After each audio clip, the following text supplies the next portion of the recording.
Assalamualaikum warahmatullahi wabarakatuh. Selamat datang kembali di Jaya Group Channel. Nah, bagi sahabat saya yang baru menemukan channel ini, mohon dukungannya untuk like dan subscribe channel ini biar kita bisa berkembang bersama-sama dan sukses bersama-sama di dalam dunia peternakan.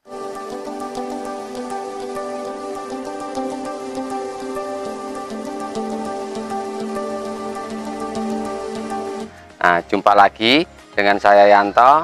Malam ini saya berada di kandang sederhana kami, Jaya Farm. Nah, sahabat Jaya, di malam ini saya baru saja selesai ngasih tambahan pakan untuk kambing-kambing kami, biar dia makan sampai malam hari belum habis. Nah, ini malam-malam kita kontrol kembali. Kita yang masih dikit kita tambah-tambah, tapi sebagian udah pada tidur karena udah kenyang. Nah, sambil saya mau sedikit menyampaikan, mungkin ini mohon maaf, mungkin ini sedikit agak kontra bagi sebagian peternak kambing domba khususnya. Dan ini kontra dikarenakan masih sangat sedikit peternak kambing, terutama yang di lingkungan kami, itu yang dijadikan sebagai sumber usaha. Nah, rata-rata kalau di ternak di pedesaan, terutama di lingkungan kami, itu beternak itu hanya untuk samben.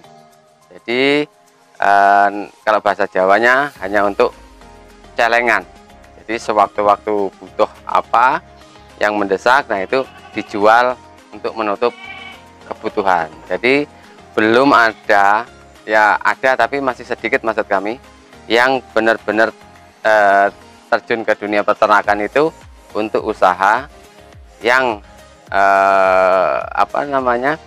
punya target ke depan itu untuk menjadi besar. Itu sangat sedikit sekali. Sebenarnya kalau saya boleh mengatakan sekali lagi, usaha peternakan ini memang sangat menjanjikan nih sahabat Jaya. Nah, ini untuk sahabat-sahabat Jaya yang masih mau memulai. Nah, di sini saya kembali menghimbau, sebenarnya usaha peternakan ini sangat menjanjikan.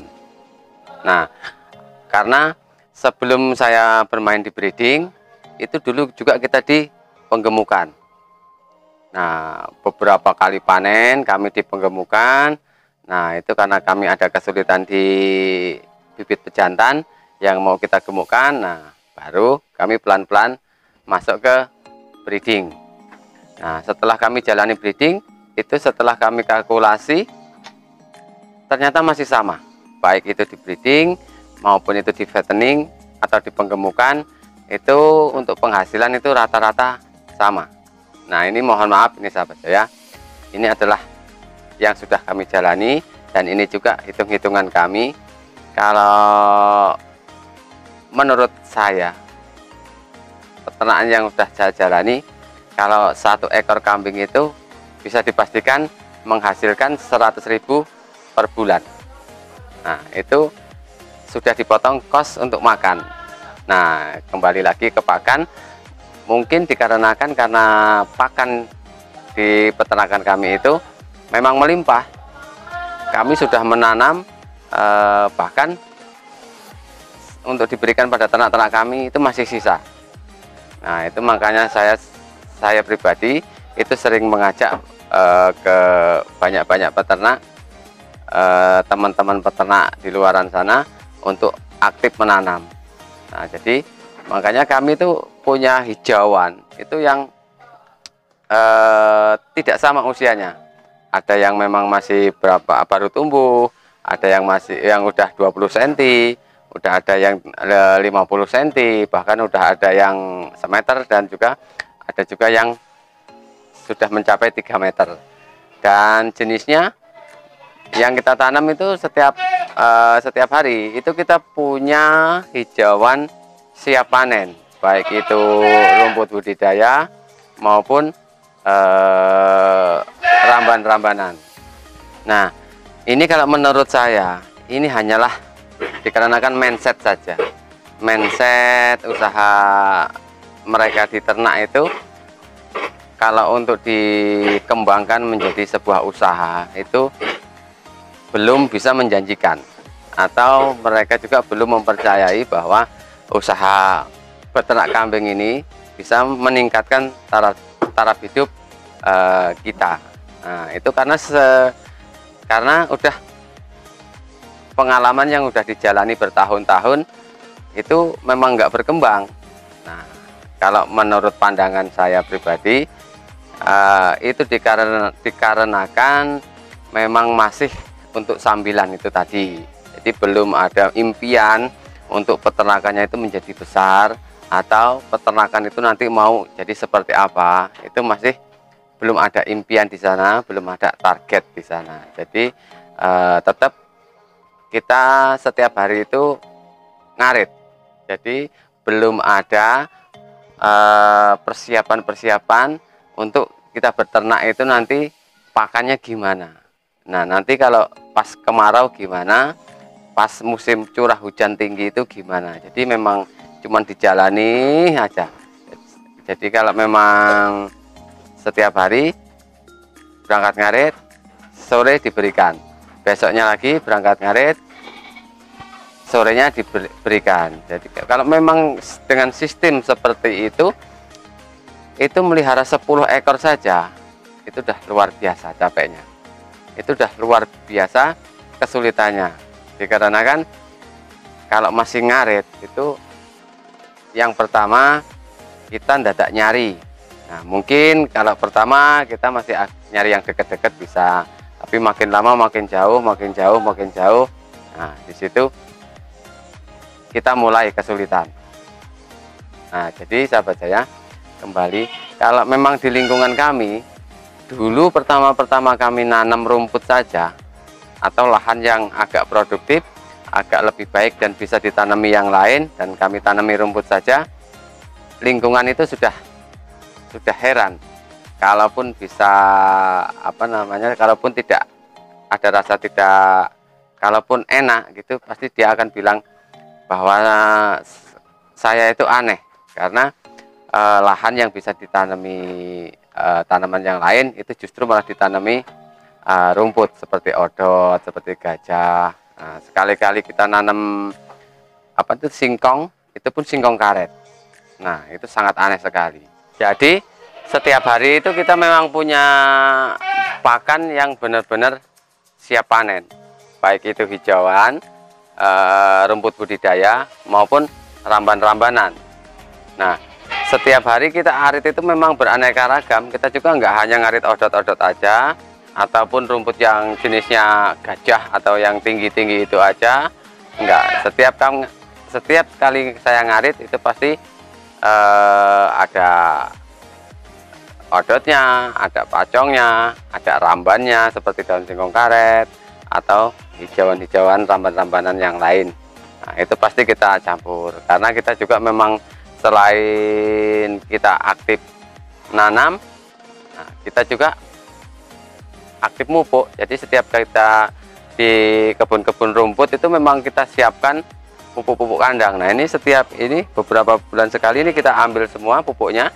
Nah, kita tumpuk di kebun-kebun itu, di pinggir-pinggiran kebun yang kita tanami hijauan. Maksudnya hijauan apapun itu, odot, pacong, singkong karet. Nah, itu pasti kita taruh di pinggir-pinggir atau di tepi-tepi kebunnya.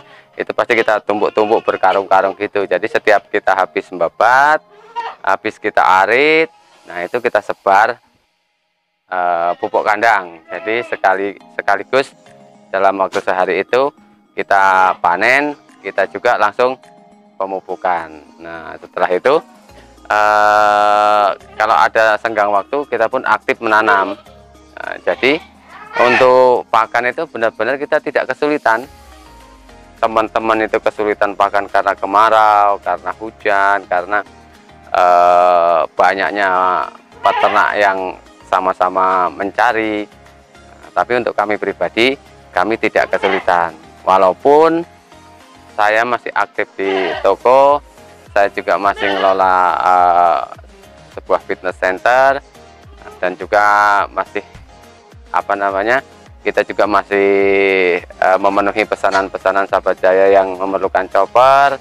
Kita juga masih aktif di bengkel. Nah, tapi untuk di peternakan kami tidak kesulitan untuk pakan itu sendiri. Dan kalau kita menanam seperti yang saya lakukan, kita aktif nanam, aktif merawat, meskipun kita panen setiap hari, kos untuk pakan itu sangat-sangat murah. Maka dari itu saya sering sampaikan ke teman-teman bahwa peternak kambing itu menjanjikan. Bahkan 1 ekor kambing itu bisa menghasilkan sisa pakan itu 100.000 per bulan. Nah, setelah kita tahu seperti itu, kita bisa tentukan gaji kita itu mau berapa. Kalau kita mau beternak itu sesuai gaji kita merantau ke Malaysia, ya mungkin kita bisa pelihara 30 sampai 40 ekor. Nah, kalau kita mau setara dengan gaji Singapura, kita bisa pelihara 50 sampai 60 ekor seumpamanya. Nah, jadi kita yang menentukan sendiri berapa kita mau dapat hasil dari peternakan yang dari ternak yang kita ternakkan. Nah, di situ kita yang menentukan sendiri. Nah, itu baru dari segi ternaknya saja, belum dari kohenya. Nah, kalau kami juga memang aktif di penjualan bibit, dan kita juga masih aktif di pengolahan pupuk kandangnya, baik itu yang kita giling maupun yang kita fermentasi dulu. Nah, itu memang sudah membedakan harganya atau sudah menaikkan kelasnya. Jadi dengan yang kita jual harusnya dihargai sekian, karena kita olah dulu jadi harganya sekian. Nah, jadi kalau memang kita masuk ke dunia peternakan, sebenarnya kalau kita mau menyadari, itu banyak sekali yang bisa kita lakukan di lingkup peternakan itu, dan juga sangat menghasilkan. Nah, jadi kalau untuk saya pribadi, dan ini sering saya sampaikan ke teman-teman peternak, kalau kita masuk ke peternak kambing, kita nggak usah nantikan hasil dari kambingnya. Karena kalau kambing itu benar-benar kita rawat, kita pelihara, kita cukupi makannya, kita bikin nyaman kandangnya, kita bersihkan kandangnya, itu sudah pasti menghasilkan. Nah, yang kita fokuskan adalah nyari hasil di lingkaran seputar ternaknya, baik itu dari lahannya maupun dari kohenya. Nah, di situ jadi benar-benar kita hasil itu real. Jadi nggak ada istilah untuk makan aja nggak cukup, untuk memenuhi kebutuhan aja nggak cukup. Nah, sebenarnya kalau kita benar-benar mau fokus di dunia peternakan, ya fokus sekalian. Karena sayang kalau kita beternak kambing hanya untuk samben, itu sangat sayang sekali. Karena setiap kali saya bertemu dengan teman-teman peternak, baik yang datang ke sini ataupun pada saat saya main ke kandang-kandang mereka, itu saat saya menyampaikan ini, banyak yang seperti tidak mempercayai, dikarenakan mereka-mereka itu tidak mendapatkan seperti yang saya sampaikan. Baik sahabat Jaya, kurang lebih itu tadi yang dapat saya sampaikan. Kalau kita memang mau terjun ke dunia peternakan, jangan tanggung-tanggung, kita fokusin saja. Nah, yang pertama kita harus memang berani untuk menentukan impian, atau kita tentukan target kita beternak itu mau menjadi gimana, atau mau menjadi sebesar apa. Nah, kalau untuk saya pribadi, meskipun ternak saya masih kecil seperti ini, impian saya sudah besar bahwa peternakan saya ini memang menuju ke 1 miliar. Itu kita tulis di baju, kita tulis di spanduk, kita tulis di buku. Nah, jadi setiap kali saya melihat, semangat itu muncul lagi. Saat kita lemah, kita capek, semangat itu hadir lagi. Nah, Jadi gitu. Yang kalau untuk intinya, sebelum kita untuk menentukan target di dunia peternakan kambing domba khususnya, itu memang kita wajib hitung-hitung dulu untuk pakannya. Jadi kalau kita masih pakan itu masih beli, nah itu kita sudah pasti itu hasil itu udah tipis kalau untuk di dunia peternakan, apalagi khusus peternak saja. Nah, jadi pakan yang paling murah adalah pakan yang kalau kita mau menanam. Jadi semakin kita banyak menanam, semakin kita mendapatkan pakan itu dengan harga yang sangat murah. Nah, kalau kita memang mau nyari pakan-pakan tambahan seperti konsentrat, onggo, bungkil, ampas tahu, nah itu nanti bisa dari hasil ternaknya, bukan kita ngoceh, bukan kita merogoh kantong untuk nambah modal lagi. Nah, kurang lebihnya demikian. Kalau ini menurut sahabat saya ini yang saya sampaikan ini terlalu kecil dalam hasil kambingnya atau hasil ternaknya, boleh disaringkan di kolom komentar. Atau kalau menurut sahabat saya yang saya sampaikan hasil yang saya sampaikan dari dunia peternakan ini terlalu besar, mungkin sahabat saya juga bisa sampaikan itu di kolom komentar. Yang jelas saya menyampaikan ini adalah yang saya dapatkan, yang saya jalani selama ini.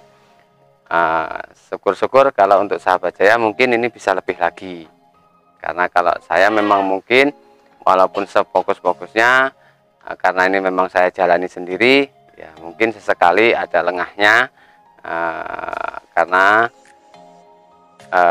ada kesibukan-kesibukan di luar kandang.